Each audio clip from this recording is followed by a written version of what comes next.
Business meet పెడతాం, ఎంఓయూలు చేసుకుంటాం. ఏ ప్రభుత్వం చేయాల్సిందే. అడ్డగోలు జమాబంది దానికి లెక్కలేని కథ అంటే ఏందన్నట్టు ఒక హైప్ క్రియేట్ చేసుడు. దీనికి ఆజుడు, దీని గురువు చంద్రబాబు నాయుడు.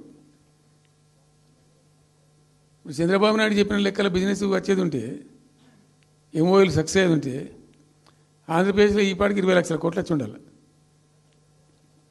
ఆయన ఫస్ట్ టైం అలా సీఎం ఉన్నప్పుడు ఆ ఊళ్ళో పెట్టే కదా, వైజాగ్లో, అమరావతిలో కదా, వైజాగ్లో పెట్టిండు. వైజాగ్లో ఎవరు వెళ్ళి ఎంఓయూలు చేసిన వాళ్ళంటే వంట మనుషులు అని చెప్పిండ్రు. ఆ స్టార్ హోటల్లో ఉండే బయట వంట మనుషులు, వాడు ఎవడ సప్లై చేసేటోళ్ళు, వాడు వచ్చి కూర్చోపోయి సంతకం పెట్టే పెట్టిండు వాడు పాపం. అవునా అంటే పాపులర్ అయింది అది. ఇప్పుడు మరి ఎక్కడ ఆ పెట్టుబడులన్నీ ఎక్కడ చెప్పండి. ఆఖరికి 10,000 కోట్లు అన్న రావాలి. 15 లక్షల కోట్లు, 6 లక్షల కోట్లు, 8 లక్షల కోట్లు.